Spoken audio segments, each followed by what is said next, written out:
This is a Musclecat Media production.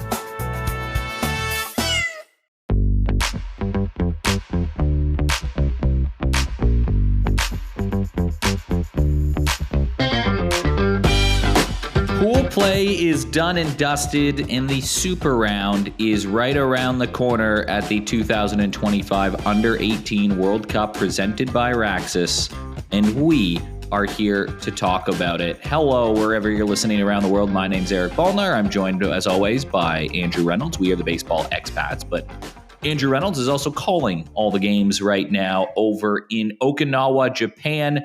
It started with 12. We're down to 6 in contention for a gold medal. Rolsey, are you surviving the heat still? I think, I'd look today for whatever reason, which was the scheduled off day, is the first day where I'm really starting to feel it. I guess it's that old adage of like the moment you slow down is when you start to feel your fatigue a little bit. Look, it happens at all these tournaments because it is just so much baseball condensed into a 10-day period.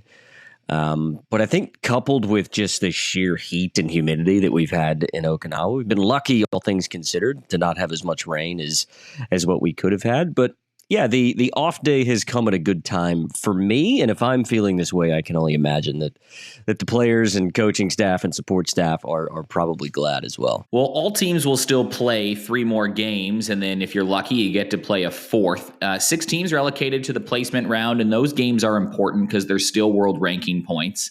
The top 6, though, they're the ones looking for the gold medal. So we are going to get you set up for the Super Round today with our Super Round preview show. And here's what we'll do today. We'll go over the final standings of each of the groups. We'll talk about some of the crazy games and how we got there, who got through. Look at some stat leaders across the competition. These are players that will impact the baseball world. And we'll tell you one thing to know about each of the remaining 6 teams and their chances to win a gold medal and become a world champion at this Under-18 event. If you've enjoyed the podcast, don't forget to like and subscribe, leave a comment, review. That all helps boost the international baseball world. And Rolsey, we'll get into the group stage, but I think for me, the underlying message and the learning, well, maybe it's not a learning because I think we knew before, maybe a reinforcement, is the value of free bases, and I'll say it again, free bases. Walks and errors you just can't afford to make in international baseball, and it proved costly for a couple teams who missed out. Yeah, and this has been a tournament historically. I think we maybe talked about it earlier in the week, or maybe we talked about it on a preview show, that it's a tournament that is led by pitching and defense. Because the pitching is normally so good, particularly the top end of town, that in order to match those teams like for like, you have to have deep pitching. You can have really good or really good bats, but those are oftentimes neutralized by the good pitching. If you get good pitching, you get good defense. Historically, the numbers show over time, 35 versions of this tournament, you have a good chance to advance to a Super Round or whatever the previous incarnation of these tournaments are. If you pitch well and you field well, you will have opportunities. And there are some teams, you are right, Australia included, which I imagine you'll probably bring up, who just have those small instances. Italy's another one where they just had this momentary lapses in games. And maybe it's, one out late in a game here that causes you a win, or it's a couple of hit by pitches that then lead to 2 runs that cost you this game. The margins are so razor thin in the opening round games. And I mean, Australia missed out basically, as it turns out, by run differential, right? And if they beat Germany on day 1, a game in which they had a late lead and didn't give away due to an error, they're probably playing Super Round baseball. So it's pitching and defense. I don't expect that to change. We haven't really seen crazy offensive numbers, but the low-scoring nature of the really close games that we have seen mean that the games have been really intriguing. They've been really enthralling. And oftentimes it is just that one moment, take your eye off the ball, as the saying goes, that one little moment where a team takes their foot off the pedal or makes a mistake that makes a difference in the games and really could make a difference in the next 3 days as to which 2 teams are playing for a world championship final. Let's talk about some of those crazy games. We'll go through each of the groups right now in the final standings. Now, I don't want to hear too much, Rolsey, just so you know, about the team as a whole of the teams that get through, because we have that at the end of the show. We're going to talk about the top 3. So if you're hearing this and you're a Korea fan, don't worry, we'll talk about Korea. But in Group A, the standings end up as follows: Japan 5-0, Korea 4-1, Puerto Rico 3-2, Cuba 2-3, Italy 1-4, and South Africa 0-5. Now, this group went down to the final day. There were 4 teams that were all mathematically still alive. Really, it was between Puerto Rico and Cuba on the final day of business. Cuba couldn't eke out a win versus Korea. Had they won that game, it would have caused the group go into chaos. It was a tight loss for Cuba in the game. They miss out. They go to the placement round with a 2-0 record. And Puerto Rico had a big game versus Korea in the first game. They lost that, but they ended up bouncing back, ripping off 3 in a row, and had some moments versus Japan, but they entered the group, or the super round rather, in an 0-2 hole. Pivotal games in this one really does feel like, well, obviously that Cuba-Puerto Rico game ends up being the one that decides who ends up going through, right? I think that was back on day 3, was it? Cuba and Puerto Rico, and that was a 1-0 game. There was 4 hits total in the game. Puerto Rico scored a run in the 3rd or 4th inning to win it. But that is literally the difference of how Puerto Rico gets through, is winning 1-0 over Cuba to get through to the next round. And the starting pitcher in that game for Cuba went a complete game, 6 innings, allowed the 1 run and 2 hits, and got the loss. So, like, that is a microcosm of what we just talked about, right? Like, you can, even sometimes you can pitch and defend really well, and because the other team does it that slightly bit better, it's the difference in advancing. I called that game, I think it was on day 4, and you just knew that it was going to be basically a pseudo play-in game. You felt like it was a head-to-head game that was going to make a difference, and one of those 2 teams getting into the super round, like you talked about, Cuba still basically controlled their own fate, because if they beat Korea by something like 2 or 3 runs yesterday, they would have put the pressure on a potential TQB situation, would have forced Puerto Rico to beat Japan to get into the super round, et cetera, et cetera. But as it worked out, that game last night, Puerto Rico and Japan, became a super round game. Tyler and I talked about it on the broadcast, because both of those teams knew they were through. They knew that game was going to matter. So it changed the way Japan played, as opposed to if Japan would have been playing that game knowing that they were playing a non-super round opponent. And as you're right, there were moments in that game where Puerto Rico had chances. They had 4 runners in scoring position. It was a 1-0 game for a majority of it, but Japan, as they tend to do, just tightened the screws late, and were able to take care of business and get a 3-0 win. But you're right, it's created a bit of intrigue at the top of both of those groups, because Japan have been able to eke out those wins and finish 5-0 at the top group. Let's go back to the theme of this show: free bases, free bases, free bases. In that 1-0 game, it keeps coming up, doesn't it? It keeps coming up. It keeps coming up, yeah. But that 1-0 game that literally decided who went through to the super round.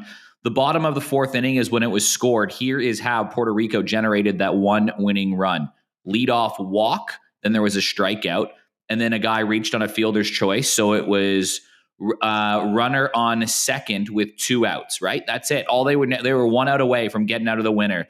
Then Sebastian Roland was hit by a pitch, and then there was a single to left field, and then another hit by pitch. So the run was generated because there were 2 hit by pitches, a walk, and a single right up the middle. So yeah, it was pretty crazy that that's the way that decides it, right? And then lockdown defense, obviously, on the Cuban side gets it done. And then even last night in that Japan-Puerto Rico game, Puerto Rico makes 2 errors. That's a big difference in the game. They lose 3-0. They can't score a run. It was just 5-4 in hits.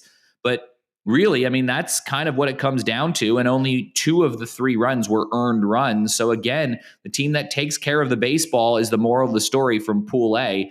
And going through are those 3 teams: Japan, Puerto Rico, and Korea. 2-0 Japan, Puerto Rico 0-2, and Korea 1-1. Yeah, and the funny thing about that game last night, which I think also is indicative of what we've seen a lot of, is the moment getting a bit big for some of these players, which you would expect. I mean, it's the biggest stage that they've played on. Eddie Gonzalez for Puerto Rico last night made a defensive switch to put a left fielder in, and immediately the ball was hit to that defender, as is often the case in baseball for whatever reason. I'd love to see the stats on that. Side note, it seems like you put a defender in, the ball finds you. Routine fly ball that would have ended the inning, and it drops. That made it 2-0 Japan, and you just felt at that moment, as if Puerto Rico could keep it 1-0, that they would have had a chance. But that's what the really good teams do. We'll sort of talk about who we think those teams are that'll be there when the whips are cracking in the super round here in just a moment. But Japan hasn't been perfect in this tournament by any stretch. I mean, their manager, Masayoshi Ogura, has said multiple times publicly that it has just been a pass mark, which is, those are bold words coming from a Japanese manager, right? But because they've been able to do the small things, as many of the teams that are in the Super Round have done, they find themselves essentially controlling their own destiny for what's ahead in the next 3 days. Group B was a little more complicated, and there were 3 games of consequence in this tournament. One on day 1, one on day 3, and one on day 5. So we'll talk about each of those games, but first the final standings. 1, USA at 5-0. 2, Chinese Taipei at 4-1. And then 3 teams at 2-3. Panama, Australia, and Germany. But Panama go through on TQB, which is basically runs scored divided by offensive innings, minus runs allowed divided by defensive innings in games played between those teams. So Australia beat Panama, Panama beat Germany, Germany beat Australia. That's how it was decided. Panama goes through, Australia and Germany miss out, and China at 0-5. A few games of significance. On day 1, and we talked about it at the top of the show, Germany beats Australia. They score on an unearned run off an error in the 6th inning. Australia led that game 4-2. They let it slip. Germany win. Had Australia held on and won that game, Australia would have gone through. And I'm sure Jason Pospisil, who was on the preview show, is kicking himself because it was that one moment that got away, and Australia would have been playing in the Super Round and pushing for a medal had it not been for that game. Australia felt like this was one of their best teams they've had in 6 years. I'm sure we'll say a eulogy for Australia right now because I work for Australia. You call games in Australia. Credit to the Germans, though. More on them later. So maybe avoid touching on the Germans because we're going to talk about the other game of consequence, which was last night later. Well, we touched on it before this tournament even started, you and I, that you can't win a tournament on day 1, but you can lose it. And that's what ended up happening for Australia. Germany jumped out to an early lead in that game, but Australia really felt like they were in control. Once they took the lead in the 3rd inning, they scored 4 runs.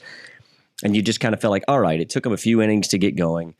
Mitch Evans, one of the more high-profile arms in this tournament, the soon-to-be Detroit Tigers farmhand, gave up that early home run and then really settled in. You just kind of felt like, you know what? Australia is going to get that win on day 1. You know, they had a relatively friendly schedule the first 3 days of this tournament, knew that they were playing Chinese Taipei in the United States in the back end. If they got 3 wins on the first 3 days, they were in business. And then the next thing you know, they dropped that. And they were always kind of paddling back upstream for the rest of the tournament. They knew that they were going to have to pick up a big win. I think there would have been an instance in which Panama had won close against Germany that potentially Australia could have gone through on TQB. But Panama took care of business. They knew what was at stake that game against Germany.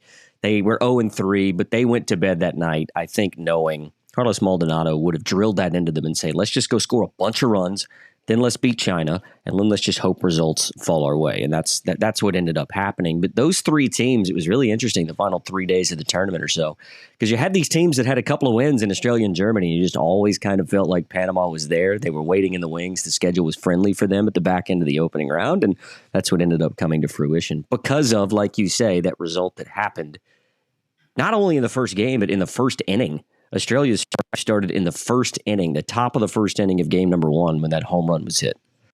Crazy. It's weird looking back at it in retrospect. And day 3 was the most impactful day of the whole tournament in retrospect. And we're going to talk about it because it had 2 key results that relate to the Super Round. But first, before we go there, let's add more context because day 5, we'll go day 5, then day 3. The scenario is simple in one of the final games of the tournament.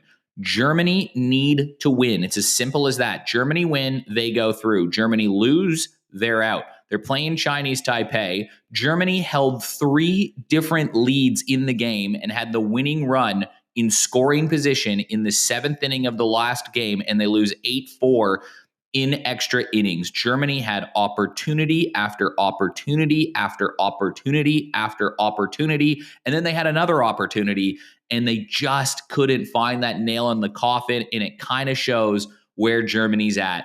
They're good enough to stick around with the big boys, just like Chinese Taipei is, and Australia out-hit Chinese Taipei 10-5 in the game that they lost to.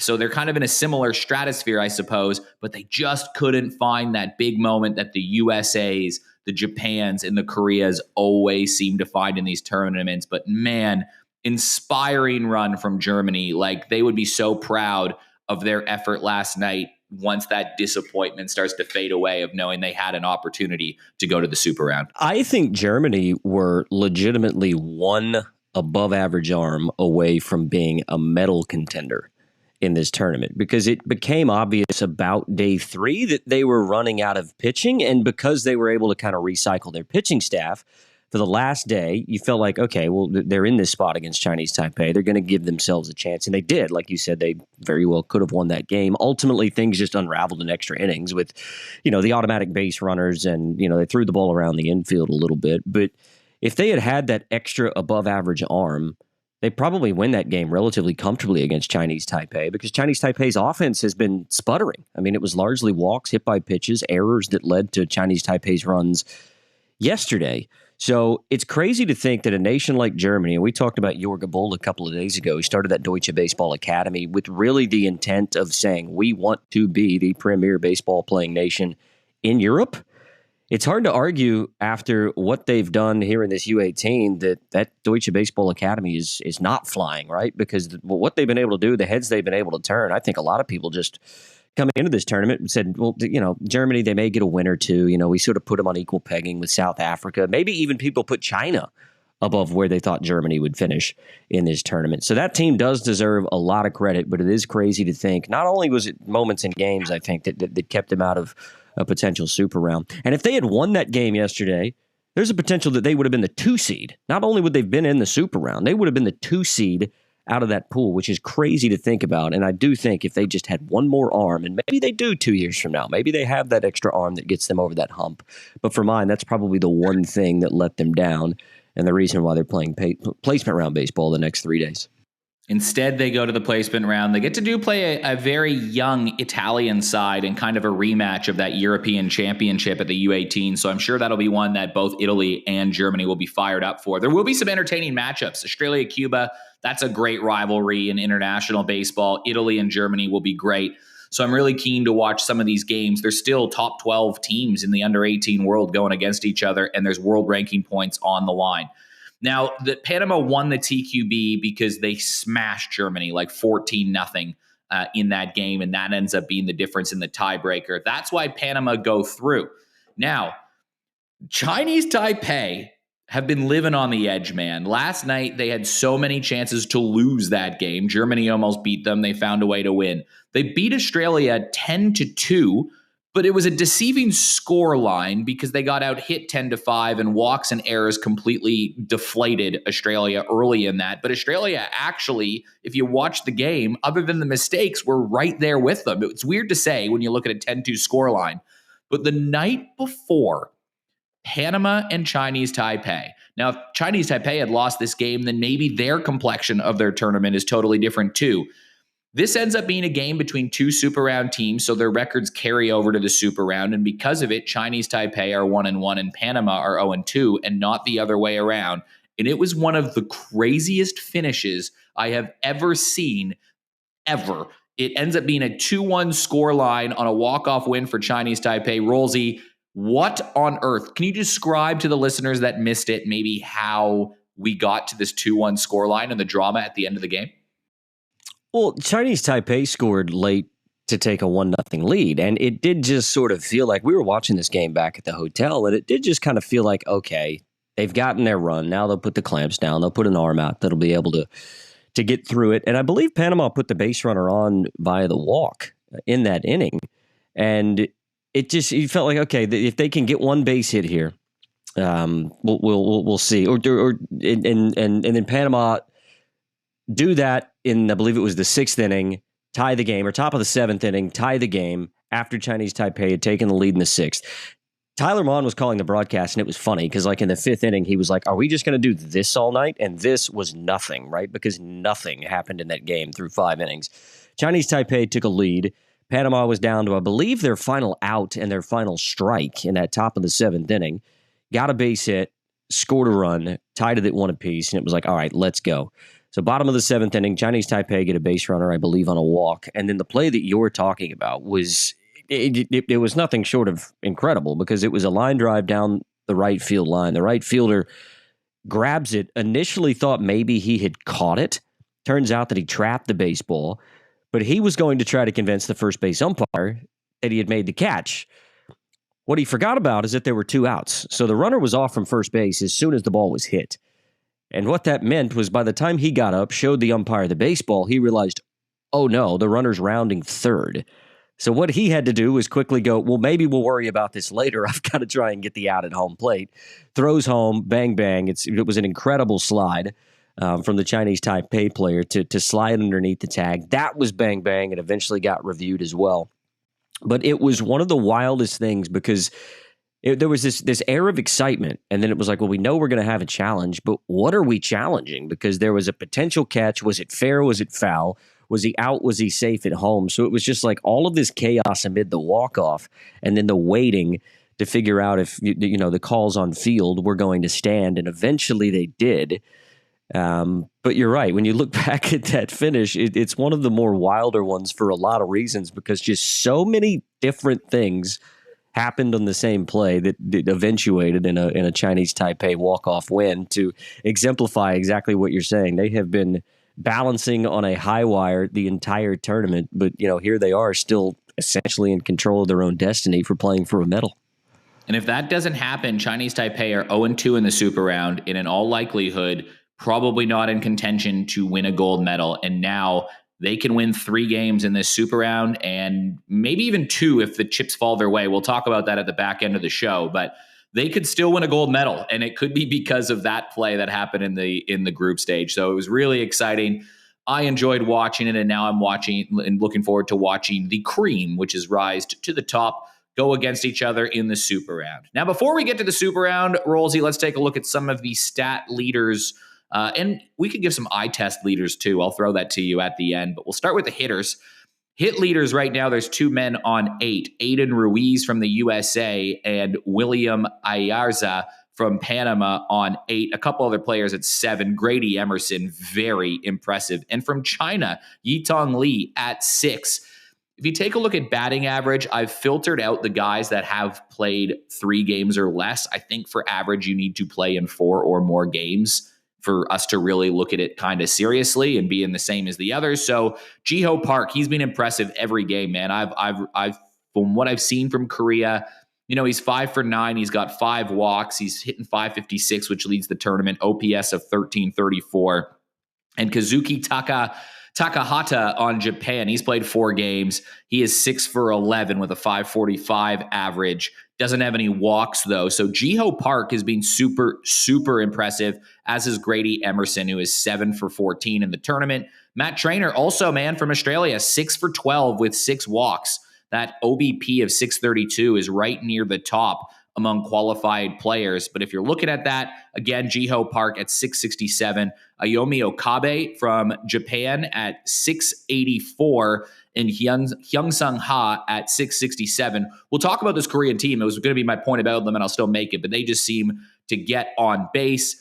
Home run leaders, there's 4 guys who have hit a home run. Hainan Chen from China, Jose Hernandez Rodriguez from Puerto Rico, Robin Spies from Germany hit a homer in the first inning versus Australia, and Takumu Imoyaka from Japan all have 1. And your RBI leader from Australia, Josh Nadai, Aiden Ruiz in second at 6. Those are your hitting leaders at the top of that after the group stage, which is a pretty good indication. Obviously, there's guys down the list that won't be up there, but has there been any other players that kind of stopped to the top of your mind that have impressed you that are either on that list or off that list? Well, there is one, and it's a bit out of left field. Tell me if you've ever heard a stat line like this before. So this young man has come to the plate on 18 occasions, does not have a base hit, but has an on-base percentage of 500. Have you ever heard of a stat line like that in a tournament? Who is it? That's insane. Juan Pacheco, the 2-hole hitter for Puerto Rico, is 0 for 9 with 9 walks and has scored 4 runs in the tournament. Tyler and I were talking about him last night. He got on base a couple more times yesterday. It begs the question why you don't hit him as a leadoff man. They've got a leadoff man with a little bit of thump in that Puerto Rican lineup, but it is, I don't know that I've ever seen anybody with an on-base percentage of 500 who has come to the plate 18 times and not gotten a base hit. So it's one of those quirky stat lines that you look at for an offensive player. Another one that probably won't get a lot of the headlines because he's on a team that just has an incredible amount of talent in the United States is Will Brick, the main catcher for the USA. Look, he's only got, I believe, 4 hits in the tournament, but 3 of those have gone for extra bases. And in a tournament where a lot of the power guys, even in this tournament, aren't hitting for power, they're not slugging, they're not hitting for extra bases. Every time Will Brick has hit the baseball, he won't show up on the exit velocity meter because he's not at the top of that list. But I would imagine that his exit velocity is very consistently above average because he smokes the baseball. So don't be surprised if he comes to the plate in a big spot for the U.S. in a super round game. Again, not the trendy name from that U.S. team, but watching his approach and watching him hit, and then just seeing that, 3 of his 4 base hits have gone for extra bases. And, it's been limited playing time because they've sort of shared the load at the catching position for the United States. I would expect that he's probably the guy for Rick Eckstein in the super round. But he's one that's sort of caught my eye a little bit. Again, slugging the baseball in a tournament where we haven't really seen much of that consistently for any individual player. They've got some nice balance. Jacob Lombard was the name I was going to add there, too. I mean, he's hitting 500, and he's hitting near the bottom of the lineup of the USA, and he could go first overall in the MLB draft in 2026, which is crazy to think. Rounding out the hitting metrics, the USA lead the tournament with 43 runs, Korea second with 35, then a bunch of teams between 20 and 28 at the bottom, South Africa with 5. USA also lead the tournament in hits with 45. They lead the tournament in average with 344. Panama at 326, and Australia is at 309, hitting third in the tournament. They will be salty they're not through to the next round. USA on base percentage of 491 as well. I think you get the idea about where they are. Strikeouts, Korea have only struck out 15 times. That leads the tournament as well. Great plate discipline shown by the Koreans, and stolen bases. The USA have 12 stolen bases in the tournament. By the way, Anthony Murphy, we should shout out him. Anthony Murphy has 5 stolen bases and made one of the greatest catches I have seen to rob an Australian of extra base hits. There's maybe another name people should know. It's all coming up America on those offensive stat categories. God, anybody who hasn't seen it, go check out the WBSC's Instagram page on the catch that he made yesterday to rob Will Hardy of probably a triple potentially in left center field. For mine, the catch of the tournament. He had absolutely no business, getting to the baseball, but then to make the catch it just added insult to injury on what was a tough offensive day for Australia yesterday. But I think he is a bona fide plus defender. He has speed. He has a good arm. He defends well. He hasn't done much with the bat. But I'm glad you brought him up because the way that he defends in center field makes it awfully tough for anybody. He's one of the reasons why nobody's getting extra base hits, right? Because with defensive skills like that, motor in center field, it makes it tough to plug any sort of a gap. Pitching wise, it's a little harder to tell only because managers still have leashes on their pitchers because of pitch counts. Those leashes are about to be removed in the super round. You're going to see starters go longer into games. You're going to have a bit more strategy behind it because you know your path, you know your record, you know how to get to the gold medal game. But some names that have stood out are Joel Kim from Korea. He's pitched 7 1/3 innings in 2 games. He's started 2 games. He's allowed 2 hits, 1 walk, no earned runs. He has 13 strikeouts, which is right near the top of the leaderboard. Also in 5 innings, Lan Hung Soo from Chinese Taipei has a 2.80 ERA, but he's got 13 strikeouts, which is crazy. Carson Bowman, we talked about last show, 5 innings, 11 strikeouts from the United States. They had a no-hit performance in there. Those are some guys that kind of jump off the table, I suppose. But there's a few guys who have pitched deep and haven't allowed a hit. So you have Yohan Choi from Korea, 4 2/3 innings. They have a batter's average of 0. Carson Bowman hasn't allowed a hit. Joa Widman on Germany, 5 innings, hasn't allowed a hit. Hector Aguilar on Panama, 5 innings, hasn't allowed a hit. And then a bunch of dudes kind of in that 3 range. So there's a few big standouts out there. From the pitching wise, as a team, though, the team leader in ERA is the USA at 0.44, Japan at 0.64, Korea at 1.09, and the batters average against, well, Korea 106 lead that, Japan at 123. Those are all important metrics. Who's given away the most free bases? It would be South Africa, 40 walks. The least, Korea, 6, USA, 7, Japan, 9. Any key guys stand out to you outside of those pitchers that I just rattled off?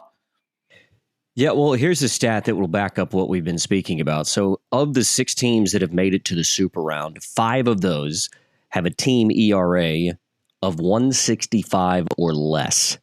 165 or less. 5 of the 6 teams in the Super Round, a team ERA. So while it is about the individuals, it is clear that pitching has been a point of focus, obviously, for all of these nations. The one team that doesn't is Panama, with a 4.07 earned run average. Cuba's team earned run average, 4th best in the tournament at 1.13, and they are not playing Super Round baseball. Like, that is just, it's absurd to think about. And the reason I bring that up is because there's a young man who I need to give his flowers to. 10 innings of scoreless baseball for Adenis Cruz of Cuba. Made 2 appearances, one of those a start, one of those out of the bullpen. 10 innings, allowed just 3 hits, 4 strikeouts, had an average against of 100. And the problem is we will not get to see him play Super Round baseball. Like, it's absurd to think about how good that Cuban team has been with the arms that they brought to Okinawa, and they're going to be playing in the placement round. But I just, the pitching in this tournament has been unbelievable. It just feels like any of those really good teams, when they go to the bullpen and pull somebody out, when you're looking these guys up and you're trying to figure out some of their backgrounds, it's no wonder why, they'll say this guy is one of the top prospects to come out of Panama in the last 10 years. This guy is turning heads in Puerto Rico. He's playing baseball in the United States in high school and going to college and all these sorts of things. It feels like there are just so many prospects on the pitching side in this tournament. Obviously, the United States has a few of those on the offensive end as well. But when you just look collectively at the team numbers, I'd love to do a little bit of math and maybe combine the Super Round ERAs of all the team. It would take me too long to do it here, but I just thought for a 165,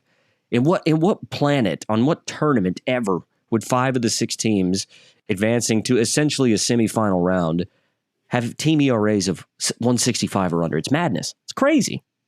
You're going to have to win games tight in the Super Round, and it just goes that value of defense is going to be huge as well.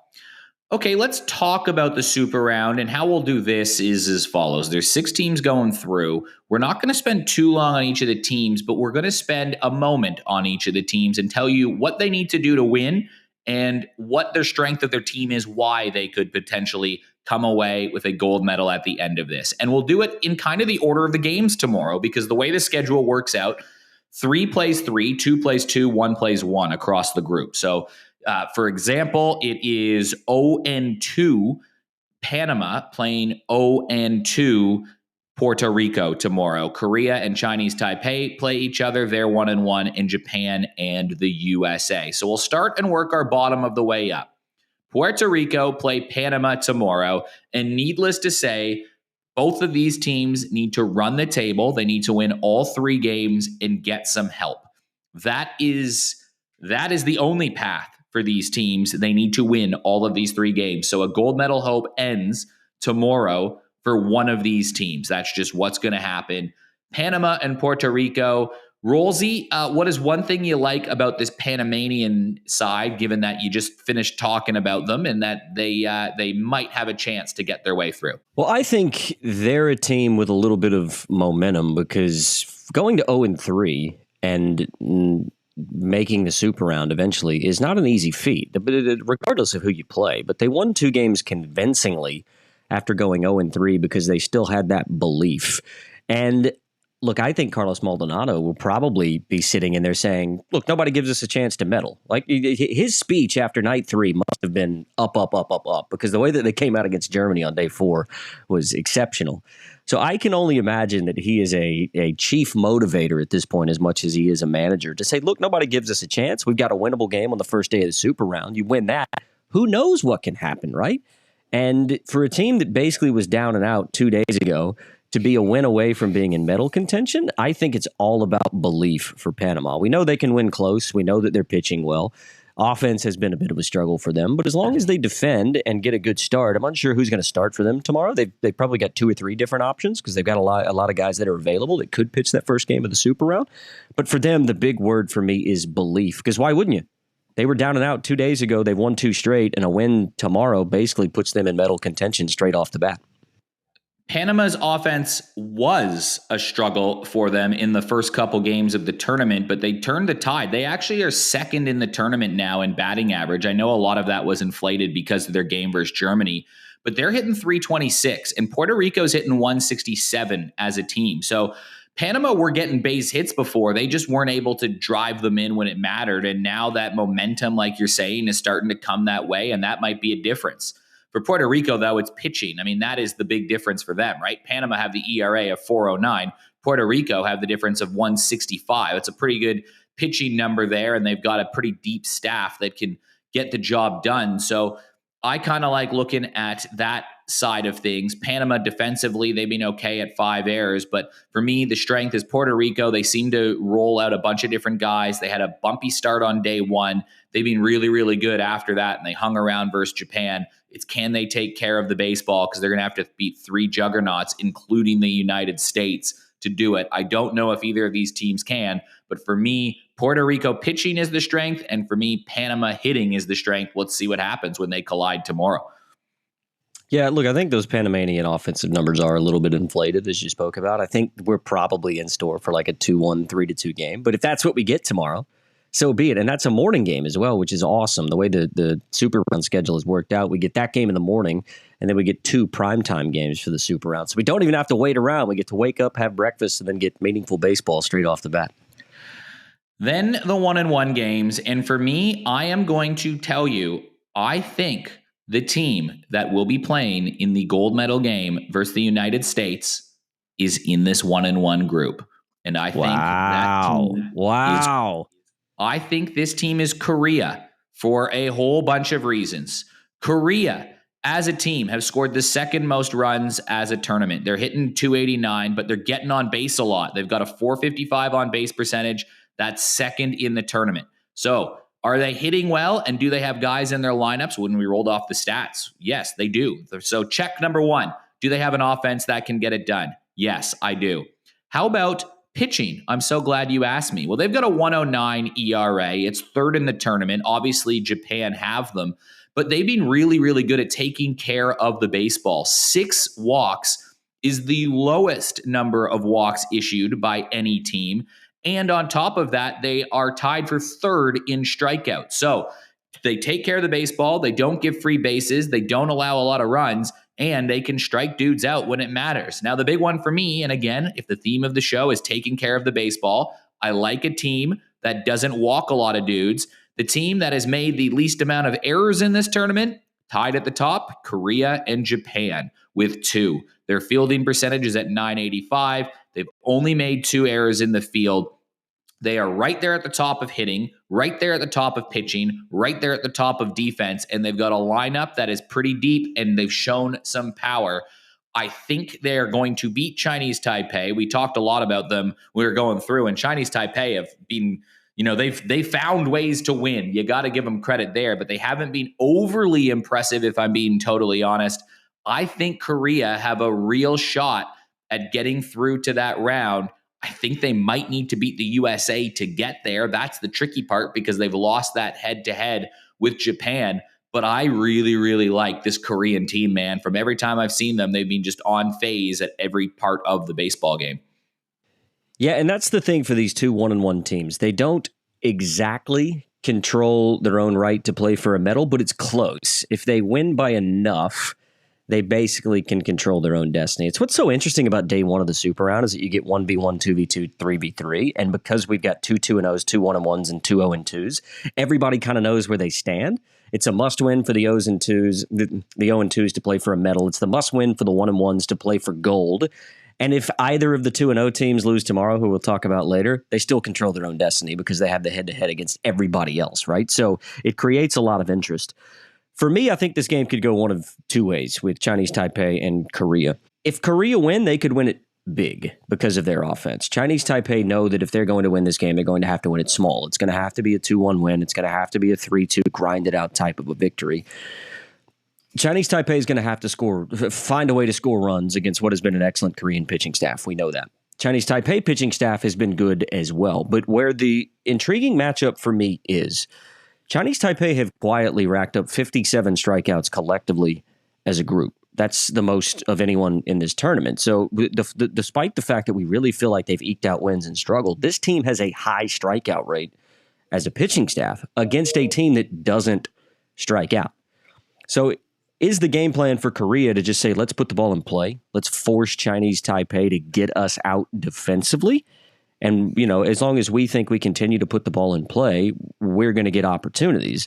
Or is the Chinese Taipei pitching staff that good that Korea just haven't run into a team with as much strikeout pitching as what they'll see against Chinese Taipei? That, to me, is what's intriguing. It's while Chinese Taipei is in the field and Korea is at the plate, because if they do solve that puzzle, I think you're right. I think this is a win where Korea could really bust out offensively and have that statement win that says, okay, we are a true gold medal contender. We know we've probably got to go 0-3 in the Super Round in order to get there, but that's where it's intriguing to me, because if Chinese Taipei win this game, I think it'll be a close, low-scoring game. But if Korea have their way and are able to figure out Chinese Taipei pitching early, I think it could be a big win and a statement win for Korea. Chinese Taipei actually have the easier pathway to get there in terms of even if they beat Korea, they've got to they can afford to, what am I trying to say here? They could beat Korea and they still have to play Japan on the final day of Super Round. So even if they lose to Korea, there might still be a pathway in theory to get to Japan. Now, Japan would have to drop a game as well, and they might do that versus the USA tomorrow night. So if Chinese Taipei lose to Korea and Japan lose to the United States, well, there's still going to be a chance for Chinese Taipei to get through on the final day. Whereas if Korea lose to Chinese Taipei, their tournament's probably done because they still need to play the USA, and that is going to be tricky. And if they lose, it means they would have had losses to Japan and Chinese Taipei, which means they're going to lose a head-to-head. So this game is bigger for Korea than it is Chinese Taipei tomorrow, the way that the math has kind of worked out here, and the fact that you have to play the Americans, and we're about to talk about them. I'm not sure who's beating them, man. Like, they are looking really, really good. So that's the downside, though, of Korea, is they've already lost to Japan, so they're probably going to need some help. Either way, even going 3-0 doesn't necessarily guarantee them they get through, because let's say Japan loses to the USA, Korea go 3-0, then it would be a 4-1 record for Japan and Korea. Japan go through on the head-to-head. So they're going to need Japan to drop 2 games in all likelihood, or the Americans to drop one and there to be a 3-way tie at 4-1. So they could beat America and win a tiebreak too. So yeah, there's a few different pathways there, but Chinese Taipei is probably actually on paper a little bit easier. Yeah, well, Korea's loss to Japan was a close loss, 4-2. So in theory, you'd be thinking, if they get past Chinese Taipei, Korea would be going, we need to beat the United States by 3 runs. That's essentially what their thought process is, because then that gets them through, basically, if there happens to be a tie break between them and Japan. Look, I tend to think that each manager in those 1-1 teams, the message is, let's go win 3. We need a little bit to go our way in terms of maybe the margins and having one of those 2-0 teams slip up. But I would say the odds are if one of those 1-1 teams goes 3-0, in doing so, some of those other results will go their way.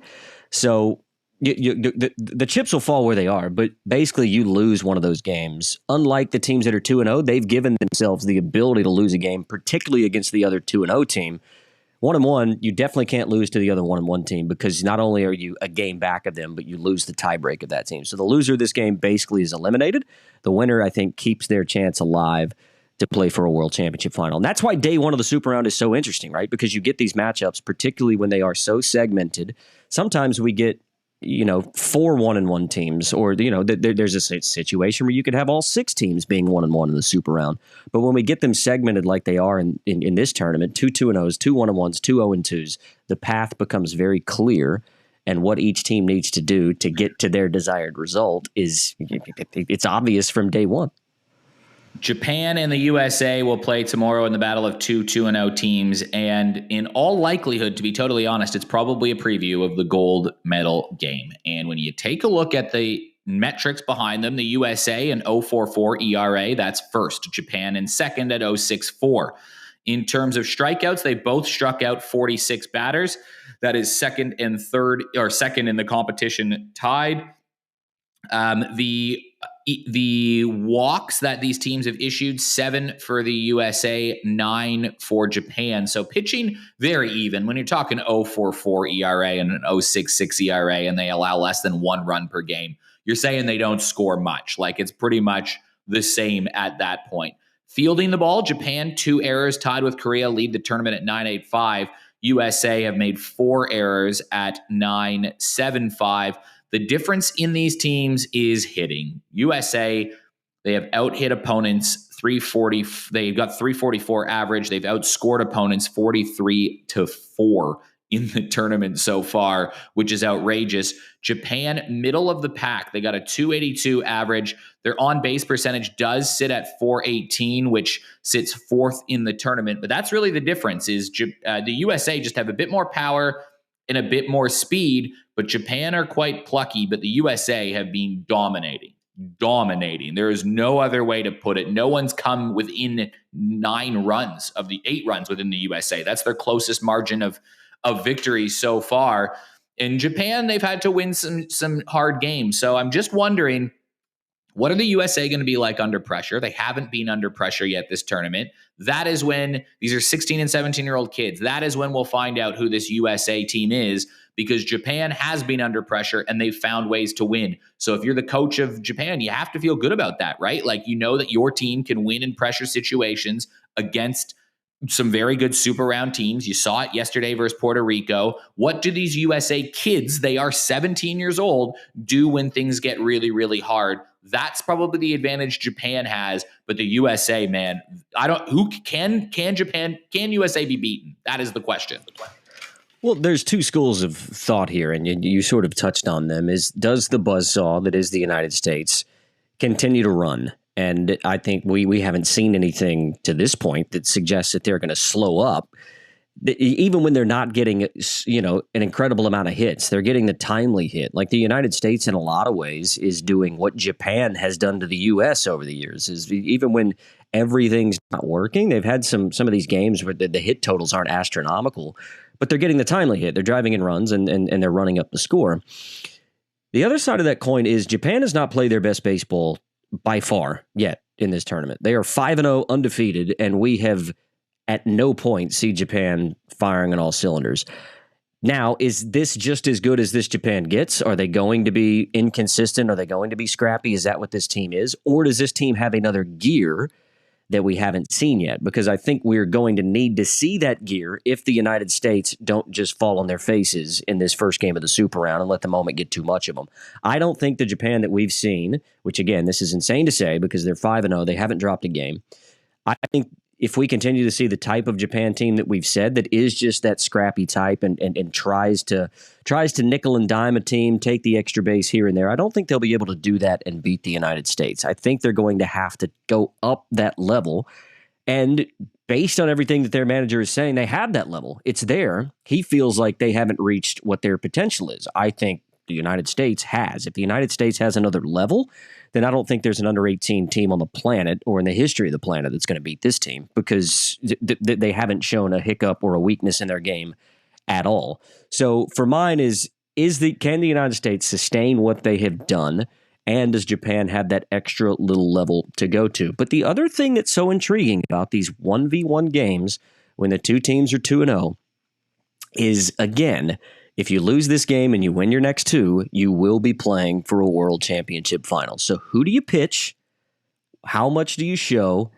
And do you back yourself if you lose this game to win the other two games and hold something back? It seems silly to say, but there is a little bit of gamesmanship when it comes to these 1v1 games that we see. That's why we see them on the first day of the Super Round, because it gives those extra couple of days for things to kind of matriculate and the dust to settle before we see it again. So those are all things to keep in mind and everything at play whenever we'll see Japan and the United States play in Okinawa tomorrow night.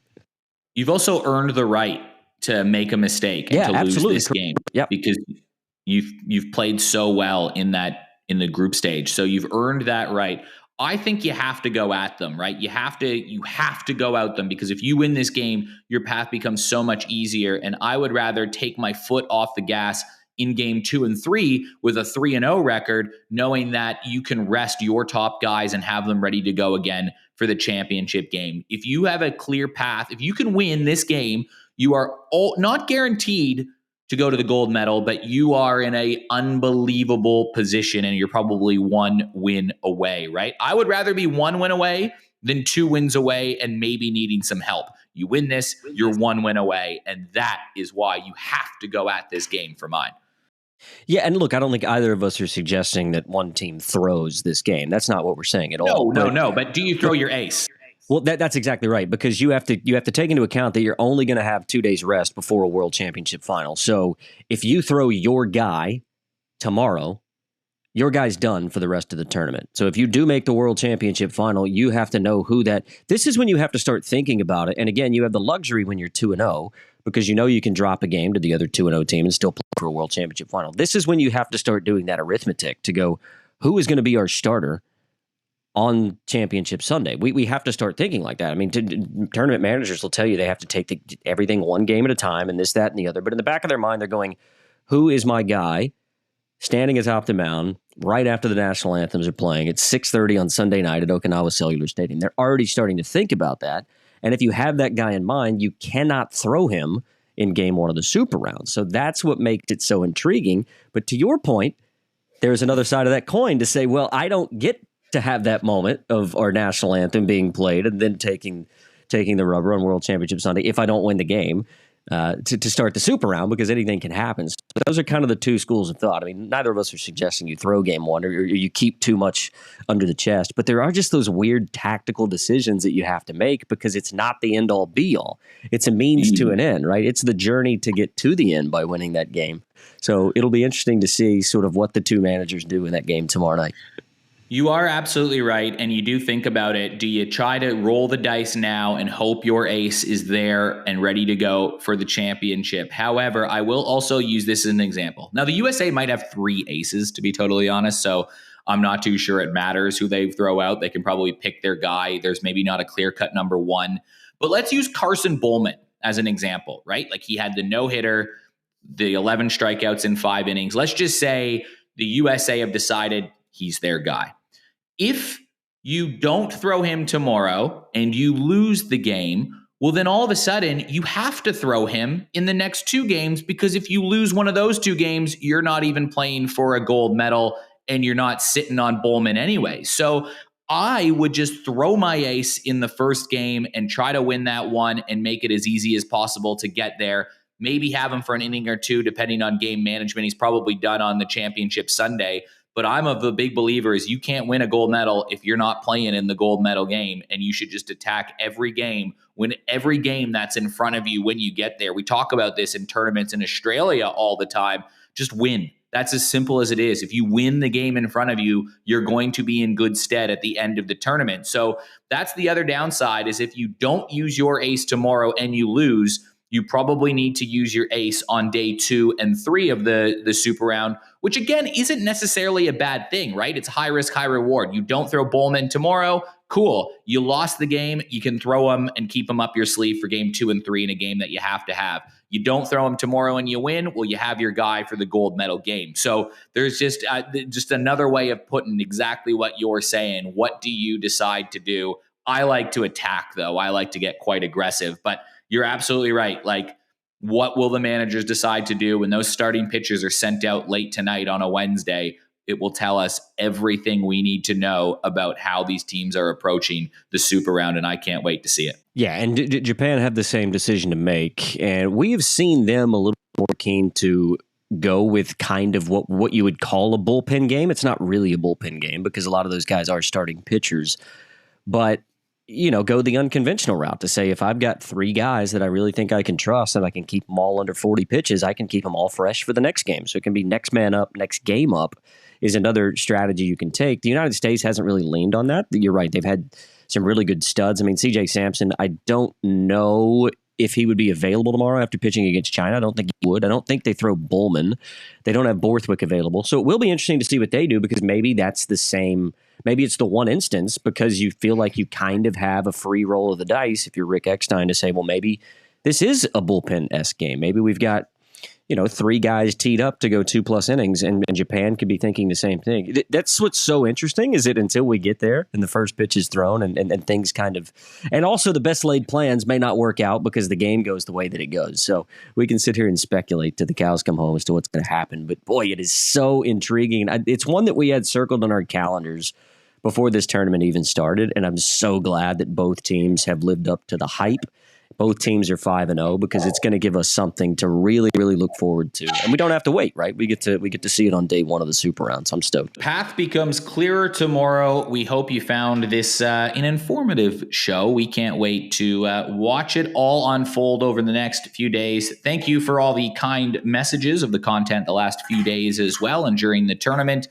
We've enjoyed breaking it all down for you. Now that's all that's left to do is watch and enjoy. Any final thoughts, Andrew Reynolds? No, just echoing what you said. Thanks to everybody who's jumped on board. If you do like it, be sure to like and subscribe and share with friends. As you can tell, Eric and I are very passionate about international baseball. We're very lucky that we get to do what we love and travel the world, informing people of this great game. But yeah, man, this tournament has lived up to the hype the first 5 days. So long may it continue. Hopefully the Super Round and the World Championship are just as intriguing as what we've seen the last 5 days. Can't wait to find out what the moment is that helps determine the national champion. We'll have to break it all down a little later on. Thanks for tuning in. Enjoy your baseball and enjoy the final days of the 2025 Under-18 World Cup presented by Raxus. Catch you then.